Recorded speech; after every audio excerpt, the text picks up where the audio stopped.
بسم اللہ الرحمن الرحیم۔ جتنے بھی دوست احباب ہیں، چاہے وہ مفتی طارق مسعود صاحب کے چاہنے والے ہیں یا ہمارے چاہنے والے ہیں، یا ان کا تعلق اہل سنت والجماعت کے ساتھ ہے یا وہ علماء کے ساتھ وابستہ ہیں، ان سب کی دلی خواہش یہ تھی کہ 48 گھنٹے میں جو کچھ ہوا تو اس کی کارگزاری اپلوڈ کروا دی جائے تاکہ تمام دنیا جان سکے کہ ان 48 گھنٹوں میں کیا ہوا اور اصل حقائق کیا تھے۔ تو خیال تو پہلے سے یہ تھا کہ انشاءاللہ تعالی یہ پوری کارگزاری اپلوڈ کی جائے گی، لیکن انتظار تھا، تو وہ اب انتظار بحمد اللہ تعالی ختم ہو چکا ہے۔ تو اب انشاءاللہ تعالی وہ مکمل کارگزاری آپ کے سامنے رکھی جاتی ہے۔ جیسا کہ آپ سب حضرات جانتے ہیں کہ مرزا صاحب کو چیلنج بازیوں کا بڑا شوق ہے، اور چیلنج بھی وہاں کرتے ہیں جہاں ناممکنات ہوتی ہیں۔ مفتی تقی عثمانی صاحب آ جائیں، امام کعبہ صاحب آ جائیں مجھ سے بات کرنے کے لیے، یہ کبھی نہیں ہو سکتا، تو اس طرح کی چیلنج کرتے ہیں۔ اور قریب کے علماء جو ان سے ملنے کی خواہش ظاہر کریں، جی آپ ہمارے ساتھ بیٹھ کے بات کر لیں، تو کہتے ہیں نہیں، میں نے آپ سے بات نہیں کرنی۔ اس کی وجہ وہ جانتے ہیں کہ جب میں علماء کے سامنے بیٹھوں گا تو میرا سارا کٹا چٹا کھل جائے گا۔ اس پر میں صرف اتنی بات کیا کرتا ہوں کہ مرزا صاحب میرے سامنے بیٹھ کر عربی کتاب کی صرف دو لائنیں پڑھ دیں، بس، زیادہ نہیں، صرف 2 لائنیں۔ خیر، تو یہ ایک عرصے سے ہم چاہ رہے تھے کہ یہ ہمارے سامنے بیٹھے، لیکن یہ دائیں بائیں کنی کترا جاتا تھا۔ 8-10 سال پہلے یہ دینہ میں آیا، تو دینہ میں بحمد اللہ تعالی ہم نے اس کے ساتھ رمضان مبارک میں جمعہ کا دن تھا، وہ کچھ کیا کہ اس کے بعد دوبارہ اس کی دینہ میں آنے کی جرت نہیں ہوئی۔ پھر میں اس کی اکیڈمی بھی گیا، یہ وہاں سے بھی بھاگ گیا۔ پھر جیلم کے اندر ان کے جو دست راست ہیں عثمان بھائی، وہ میرے درس میں آتے رہے اور مجھے کہتے رہے جی کہ میں انشاءاللہ آپ کی ملاقات علی بھائی سے کرواؤں گا، لیکن وہ وعدہ ہی کیا جو وفا ہو۔ اور اس کی وجہ وہ جانتے تھے کہ اگر میں اس کے سامنے بیٹھ گیا تو میرا سارا کٹا چٹا کھل جائے گا۔ پھر ندیم سے بھی گفتگو ہوئی تو ندیم نے یہاں تک کہا کہ آپ کو ہمارے اکیڈمی کے اندر درس قرآن سننے کے لیے آنے کی اجازت بھی نہیں ہے۔ پھر اس کے علاوہ فیصل پہلوان اور بہت سارے افراد تھے جنہوں نے بڑی کوشش کی آمنے سامنے بیٹھ کر مجھ سے صرف آدھا گھنٹہ بات چیت کر لی جائے، لیکن مرزا صاحب کو پتہ تھا، جسے وہ کہتے ہیں نا کہ میں بلا ہوں، انہیں پتہ تھا یہ بھی بلا ہے اور مجھ سے بڑی بلا ہے، تو یہ نہ ہو کہ میں اس کے سامنے بیٹھوں تو میرا سارا پردہ فاش ہو جائے۔ خیر، مفتی طارق مسعود صاحب کو مرزا صاحب نے اوپن چیلنج دے دیا، آپ آ جائیں جی، اور چیلنج کے اندر بڑی باتیں کر لی جو آپ نے ویڈیو کے اندر سن لی، انہیں دہرانے کی ضرورت نہیں ہے۔ مفتی صاحب نے کافی عرصہ پہلے آ جانا تھا، مجھ سے رابطے میں تھے، ان کی تیاری مکمل تھی آنے کی۔ پھر اس میں درمیان میں وقفہ پڑ گیا، تو پھر انہوں نے کہا جی کہ اب ہمیں چھٹیاں آ رہی ہیں تو میں آ رہا ہوں اپنا وعدہ پورا کرنے کے لیے۔ میں نے کہا جی موسٹ ویلکم، آپ خوشی سے آئیں، ہم آپ کا استقبال کریں گے۔ تو کہہ رہی تھی میری بات ہو جائے گی، امید ہے۔ تو میں نے کہا جی امید رکھ کر آ جائیں، لیکن لگتا ناممکن ہے۔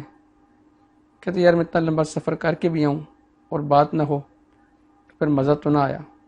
میں نے کہا جی آپ آ جائیں، وعدہ تو پورا کریں آپ۔ مفتی صاحب آ گئے، ہم نے انہیں ریسیو کر لیا۔ تو راستے میں ہلکا پھلکا ایک جگہ کھانا کھایا، تو مفتی صاحب کے فالورز وہ تو بے شمار تھے، تو انہیں پتہ چلا جی مفتی طارق مسعود صاحب، تو کہنے لگے یہ وہی ہیں جو ویڈیو بنواتے ہیں، بیان کرتے ہیں۔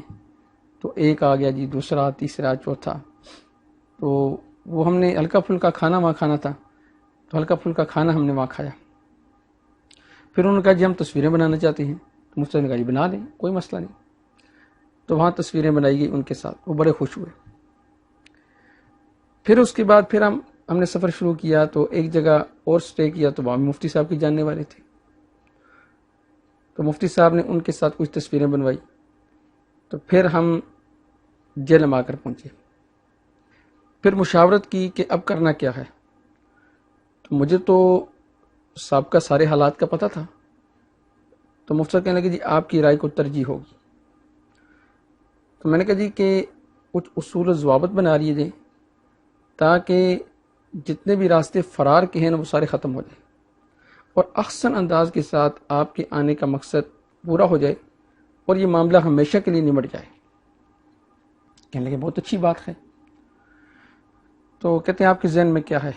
تو پھر خیر سارے ساتھیوں کی مشاورت کے ساتھ ایک اصول وضع کیا گیا کہ مفتی صاحب ایک جیلم کے مشہور چوک میں ایک ویڈیو بنا دیں جس میں ان کو پیغام دے دیں جی میں جیلم آ چکا ہوں اور یہ میرا نمائندہ ہے اور یہ اس کا نمبر ہے.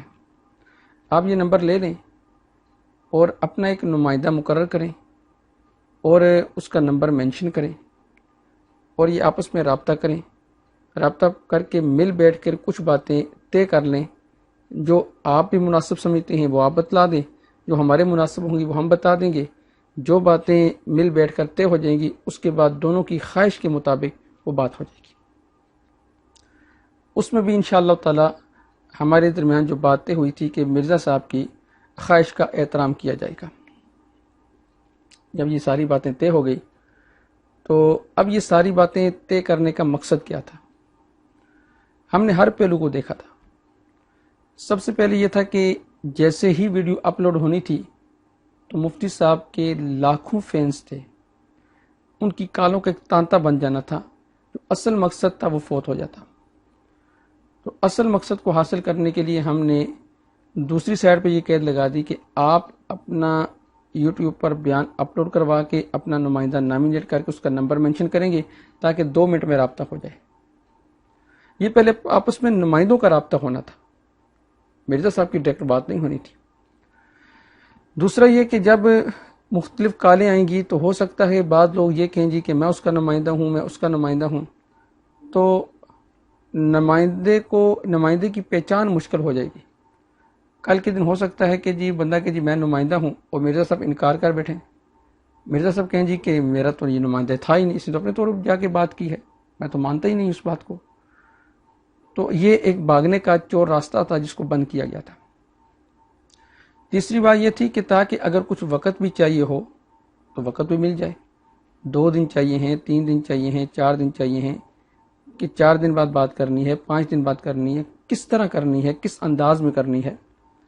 ایک بندے نے بیٹھ کے کرنی ہے, 2 بندوں نے کرنی ہے, 3 بندوں نے بیٹھ کے کرنی ہے, لائیو چلانی ہے, کیا کرنا ہے, وہ ساری باتیں یعنی پہلے طے کر لی جائیں تاکہ خوشگوار ماحول پیدا ہو جائے اور اس خوشگوار ماحول کے اندر باقاعدہ طور پر گفتگو ہو جائے اور اس گفتگو کو لائیو چلایا جائے تاکہ ساری دنیا دیکھے اور ایک اچھے ماحول کے اندر علمی مباحث ہو اور اس علمی مباحث کی روشنی میں ساری باتیں حل ہوں, دودھ کا دودھ اور پانی کا پانی ہو جائے.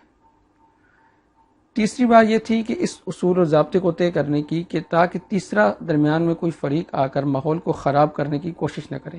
جیسا کہ مفتی صاحب نے وضاحت کر دی تھی, بھائی یہ کوئی مناظرہ نہیں ہے جسے آپ مناظرہ سمجھیں گے, یہ علمی مباحث ہے, اچھے انداز سے ہم کریں گے. چوتھی وجہ یہ تھی کہ ہو سکتا ہے کہ کوئی فریق یہ کہ جی میں کل فارغ نہیں ہوں, پرسوں فارغ نہیں ہوں, تو اس پر مفتی صاحب نے یہ بھی کہا تھا کہ اگر ان کی طرف سے کوئی رسپانس آیا اچھا تو ہم مزید بھی سٹے کر لیں گے. یہ مزید سٹے کا مطلب یہ تھا کہ اگر مثال کے طور پر وہ کہتے ہیں جی ابھی 2 دن ہمیں چاہیے, 3 دن چاہیے, ہماری مصروفیت ہے, تو آپ 2-3 دن انتظار کر لیں, تو 2-3 دن کے بعد انشاءاللہ مل بیٹھ کے بات ہو جائے گی. تو ان ساری باتوں کو مد نظر رکھ کر ہم نے یہ اصول طے کیا تھا کہ ایک نمائندہ نامینیٹ ہوگا اور ایک نمبر ان کی طرف سے مینشن ہوگا. تو یہ دونوں نمائندے آپس میں بیٹھ کے احسن انداز کے ساتھ کچھ باتیں طے کر لیں گے, یہ دونوں حضرات تک پہنچا دیں گے, پھر اس کے مطابق گفتگو ہوگی جو باتیں طے شدہ ہوں گی تاکہ جھگڑا نہ ہو, کیونکہ سابقہ جتنے معاملات ہمارے سامنے تھے. اب اس کے بعد جب یہ ویڈیو وائرل ہو گئی اب فون آنے شروع ہو گئے. وہی ہوا جس کا ڈر تھا ہمیں. مسلسل کالز آنی شروع ہو گئی, یعنی ایک کال بند نہیں ہوتی تھی کہ دوسری آ جاتی تھی, دوسری بند نہیں ہوتی تھی تیسری آ جاتی تھی, تیسری بند نہیں ہوتی تھی چوتھی, بلکہ ایک کال کے دوران 4 کالیں آ رہی ہوتی تھی. اب ہم نے ہر ممکن یہ کوشش کی کہ فون ہمارا مسلسل ریسیو ہو, ساری کال ریسیو ہوں. پھر بھی کتنی کالیں ایسی ہیں جو ہم سے ریسیو نہیں ہو سکی. اس کی وجہ یہ تھی کہ ایک کال کے دوران دوسری آ گئی, تیسری آ گئی, چوتھی آ گئی, 5ویں آ گئی. وہ بعض کالیں ہم سے ریسیو نہیں ہوئی. تو اس بات کو مد نظر رکھتے ہوئے ہم نے یہ ضابطہ بنایا تھا تاکہ یہ بھی نہ کہہ سکیں جی کہ ہم کال کرتے رہے کہ فون بزی آ رہا تھا. مثال کے طور پر اگر یوٹیوب پر نمبر ہوتا تو پھر فوراً ہم رابطہ کر لیتے. اب جب یہ تھا تو ہمیں مرزا صاحب کی فطرت کا اندازہ تو تھا کہ مرزا صاحب شاطر تو ہیں. تو مرزا صاحب نے اب اپنی پوری ٹیم کے ذریعے کچھ باتیں پھیلانی شروع کر دی. سب سے پہلی بات انہوں نے پھیلائی کہ بغیر بتلائے آگے. اس کا جواب مفتی صاحب نے آخر میں دے دیا تھا. بھائی ہم جیلم بغیر بتلائے آئے تھے, آپ کی اکیڈمی میں بغیر بتلائے نہیں آئے. تو اس بتلا کر آنے کے لیے ہی ہم چاہ رہے تھے کہ آپ کسی نمائندے کو نامینیٹ کریں تاکہ باضابطہ طور پر ہم آپ کی خدمت میں حاضر ہوں. نمبر 2, دوسرا پروپیگنڈا یہ کیا گیا کہ مفتی صاحب آئے اور بھاگ گئے ہیں.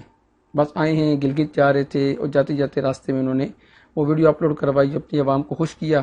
ان کے ویوز کم ہو رہے تھے تو ان ویوز کے لیے انہوں نے ایک ویڈیو اپلوڈ کروائی ہے اور واپس چلے گئے. تو ہم نے اس پروپیگنڈے کو بھی سنا اور کہا جی کہ اس میں بھی کوئی حقیقت نہیں. ہم سے ساتھیوں نے رابطے کرنے شروع کر دیے. تیسرا پروپیگنڈا ان کے آفیشیل پیج سے ہوا کہ جی ان کے پیچھے سی ٹی ڈی اور پولیس لگی ہے. حالانکہ مفتی صاحب کے پیچھے نہ تو سی ٹی ڈی تھی اور نہ پولیس تھی. مفتی صاحب نے کوئی جرم تو نہیں کیا تھا نا, وہ مرزا صاحب کو لے کے بھاگ تو نہیں گئے تھے یہاں سے. مرزا صاحب لڑکی تو نہیں تھے کہ مرزا صاحب کو لے کے بھاگ جاتے. تو پولیس ان کے پیچھے ہوتی جی, گھر سے غیر قانونی طور پر انہوں نے ایک لڑکی کو اٹھایا اور لے کر بھاگ گئے ہیں. وہ بات ضابطہ طور پر ایک پرامن شہری ہیں, جیل میں آئے ہیں, آپ کی دعوت پر آئے ہیں. اب اگلے سارے مراحل وہ باضابطہ تھے. چوتھا پروپیگنڈا یہ تھا کہ فون بند ہے. اس فون بند والے پروپیگنڈے کو انہوں نے بہت پھیلایا, جس پر بے شمار کالیں ہمیں ایسی آئی کہ جو صرف تصدیق کرنے کے لیے آپ کا فون کھلا ہے یا بند ہے. اگر میں کہوں کہ کم از کم 1000 سے اوپر کالیں صرف ایسی تھی جو صرف تصدیق کرنے والی تھی, تو میرے خیال میں خانس نہیں اس میں. اور بحمد اللہ تعالی مسلسل کال ریسیو کر رہے تھے, جس میں میرے پاس مفتی علی نواز صاحب کی کال بھی آئی, حافظ وقار صاحب کی کال بھی آئی. حافظ زبیر صاحب نے پورا تعاون کیا. سوشل میڈیا پر مفتی عتیق الرحمان الوی صاحب جو تھے وہ بھی رابطے میں تھے. تو بے شمار اور ساتھی بھی تھے جو بار بار پوچھ رہے تھے. اس کے ساتھ ساتھ ہم نے ایک بات طے کر لی تھی کہ جب تک جس مقصد کے لیے مفتی صاحب آئے ہیں وہ مقصد پورا نہیں ہو جاتا, اس وقت تک ہماری پوری توجہ اپنے کام پر ہوگی. ہم نے مکمل توجہ اپنے کام پر رکھی ہوئی تھی. اس دوران ہمیں بے شمار ایسی کالز آئی کہ جو مسلسل ہمارے لیے دعائیں کر رہے تھے, اور میں حیران تھا کہ صحابہ کرام رضوان اللہ علیہم اجمعین کی کتنی برکت ہے کہ کس طرح لوگ دعاؤں کے اندر مشغول ہیں اور لوگ اپنے صحابہ سے کس قدر دیوانہ وار محبت کرتے ہیں. مجھے سب سے زیادہ جو دعائیں ملی وہ ڈاکٹر سعید احمد مکی صاحب کی. انہوں نے مجھے بہت زیادہ دعائیں دی, بہت ہی زیادہ دعائیں دی, اور سر پر پورا سرپرستی کا ہاتھ رکھا انہوں نے. ڈاکٹر ریاض فیصل صاحب, انہوں نے باقاعدہ طور پر دعائیں دی. اسی طرح ہمارے مفتی ابراہیم صاحب ہیں, انہوں نے ماشاءاللہ بہت دعائیں دی اور بہت ہی زیادہ مسلسل دعاؤں میں لگے رہے. دارالعلوم دیوبند کے دارالحدیث کے اوپر والا کمرہ, وہاں سے ایک ساتھی محمد آصف فامرہ, انہوں نے کال کی, کہا جی ہم یہاں آپ کے لیے دعائیں کر رہے ہیں. اسی طرح ایک کال مجھے موصول ہوئی کہ جو حج پڑھاتے ہیں ان کے نواسے جو ہیں اور مختلف عرب کے جو علماء ہیں وہ بیٹھے ہیں اور وہ آپ سے کچھ کارگزاری سننا چاہتے ہیں. تو میں نے ان کو بھی کارگزاری سنائی, اس نے آگے عربی میں ان کو ٹرانسلیٹ کر کے بتایا. پھر مختلف اینکر تھے, انہوں نے رابطہ کیا, پریس کلب والوں نے رابطہ کیا, اسی طرح مکہ سے کچھ ساتھیوں نے رابطہ کیا, یہاں ہمارے مقامی حضرات میں سے مولانا عبدالواحد صاحب تھے, انہوں نے رابطہ کیا, قاری منصور صاحب تھے دریچہ والے, انہوں نے رابطہ کیا. اسی طرح مفتی طیب صاحب تھے, انہوں نے دعاؤں سے نوازا. مفتی عتیق الرحمان الوی صاحب نے رابطہ کیا, اور مفتی علی نواز صاحب نے رابطہ کیا, حافظ زبیر صاحب نے رابطہ کیا, حافظ وقار صاحب نے رابطہ کیا. یعنی میں سمجھتا ہوں کہ بھرپور طریقے کے ساتھ بہت سارے افراد نے, بہت سارے علماء نے باقاعدہ طور پہ رابطے کر کے وہ کہہ رہے تھے جی ہم آپ کے لیے دعا گو ہیں کہ یہ جو فتنہ ہے جس نے عوام الناس کے دلوں میں صحابہ کرام رضوان اللہ علیہم اجمعین کا بغض بھر دیا ہے, تو اللہ رب العزت اس فتنے سے امت مسلمہ کی حفاظت فرمائے. تو مجھے اس وقت ان دعاؤں سے محسوس ہوا کہ علماء اپنی عوام کے بارے میں کتنے فکر مند رہتے ہیں کہ ان کے عقائد خراب نہ ہوں اور ان کے دلوں میں کوئی بغض صحابہ کو بڑھ کے ان کی آخرت کو خراب نہ کرتے۔ خیر، یہ ساری دعائیں تھیں۔ اس کے بعد بہت سے ساتھی ایسے تھے جو یہ پوچھ رہے تھے کہ نتیجہ کیا نکلے گا۔ تو میں نے بتا رہا تھا کہ یہ نتیجہ تو نکل آیا ہے۔ وہ کہنے لگے جی کیا؟ میں نے کہا جی ایک تو مرزا صاحب کی کرامت تھی، ایک صحابہ کی کرامت ہے۔ مرزا صاحب کی کرامت یہ تھی کہ مفتی صاحب نہیں آئیں گے اور وہ تو آگے ہیں، اور ایک زندہ کرامت آپ نے صحابہ کی دیکھنی ہے 48 گھنٹے کے اندر کہ مرزا اپنی بل سے باہر نہیں آئے گا۔ پھر پوری دنیا نے صحابہ کرام رضوان اللہ علیہم اجمعین کی زندہ کرامت دیکھی۔ 48 گھنٹے تک مرزا صاحب کو بالکل سانپ سونگھا رہا اور بالکل اپنی بل سے باہر نہیں آئے۔ ان 48 گھنٹوں میں جتنی افواہیں تھیں، ہم نے ان سب افواہوں کو بڑے تحمل کے ساتھ سنا اور بڑے تحمل کے ساتھ برداشت کی، اور کوئی جواب نہیں دیا ان کا اپنی ذات کے اعتبار سے۔ دائیں بائیں سے جواب آ رہے تھے سوشل میڈیا سے، لیکن ہم صرف انتظار کر رہے تھے کہ یار ہم جھگڑنے کے لیے یا لڑنے کے لیے نہیں آئے، ہم تو اصلاح کے لیے آئے ہیں۔ خیر، افواہیں پھیلاتے تو بے شک پھیلائیں، لیکن ہم چاہ رہے ہیں کہ احسن انداز سے گفتگو ہو کر، پرامن ماحول کے اندر گفتگو ہو کر یہ مسئلہ ہمیشہ کے لیے نمٹ جائے۔ پھر 48 گھنٹوں کے بعد سب نے دیکھا، صحابہ کی زندہ کرامت بھی نظر آئی اور صحابہ سے محبت کرنے والوں کے چہرے چمکنے لگے، اور صحابہ سے جو بغض رکھنے والے تھے ان کی صفوں میں قرآن مچ گیا۔ پھر اس کے بعد مفتی صاحب نے DHQ جا کر باقاعدہ بیان ریکارڈ کروایا اور بڑے مایوس لہجے کے اندر ریکارڈ کروایا، کیونکہ مفتی صاحب کو یہ امید نہیں تھی کہ ان کے ساتھ ایسا ہوگا کہ اتنا لمبا سفر طے کر کے آئیں گے اور آگے سے انہیں بالکل رسپانس نہیں دیا جائے گا۔ تو میں نے مفتی صاحب سے کہا، میں نے کہا جی مفتی صاحب کم از کم آپ سموسے ہی کھا لیتے، چلیں زیادہ کچھ نہیں، کم از کم سموسے ہی کوئی آپ کو مل جاتا تو ہمیں یہ تو خوشی ہوتی کہ کم از کم آپ کو ایک سموسہ اور ایک چائے کی پیالی تو کم از کم پلائی گئی ہے۔ تو مفتی صاحب اس پر بڑے رنجیدہ تھے، وہ کہہ رہے تھے یار مجھے امید نہیں تھی کہ اتنا بیہیو کیا جائے گا، اتنا برا سلوک کیا جائے گا۔ تو میں تو اس لیے آیا تھا کہ اللہ کی رضا کے لیے اتنے دور سے چل کے آیا تھا کہ چلو ہمارے چند قدم لگنے کی وجہ سے اگر مرزا صاحب کی اصلاح ہو جاتی ہے یا ان کے فالورز کی اصلاح ہو جاتی ہے تو ہمیں بڑی خوشی ہوگی۔ میں تو اس نیت سے آیا تھا، میری یہ نیت ہرگز نہیں تھی کہ ہم کسی کو ہرانا چاہتے ہیں یا کسی کو شکست دینا چاہتے ہیں۔ مقصد یہ صرف یہ تھا کہ الہی کلمت اللہ اور صحابہ کرام رضوان اللہ علیہم اجمعین کے بارے میں جو بدگمانیاں یہ عوام کے دلوں میں بٹھا رہے ہیں وہ بدگمانیاں ختم ہو جائیں۔ خیر، مفتی صاحب رخصت ہو گئے۔ اس کے بعد مبارکباد کا سلسلہ چل پڑا اور سارے ساتھی مبارکباد دے رہے تھے اور کچھ یہ پوچھ رہے تھے یہ کس کی فتح ہے۔ تو میں انہیں ایک ہی جواب دے رہا تھا، یہ صحابہ کی فتح ہے، ہماری فتح نہیں۔ تو کہہ رہے تھے مولانا آپ کو خوشی تو بہت ہوگی۔ میں نے کہا جی 3-4 دن کی تھکاوٹ اور 3-4 دن کی تھکاوٹ کے بعد بھی اس خوشی نے سب کچھ بلا دیا ہے، اور صرف اس لیے کہ یہ ساری بھاگ دوڑ جو تھی صرف اس لیے تھی کہ صحابہ کے بارے میں جو دلوں کے اندر بدگمانی پھیلائی جا رہی ہے اس بدگمانی کو ختم ہونا چاہیے، اور ہو سکتا ہے کہ مرزا صاحب کی بھی اصلاح ہو جائے اور ان کے جو فالور ہیں ان کی بھی اصلاح ہو جائے۔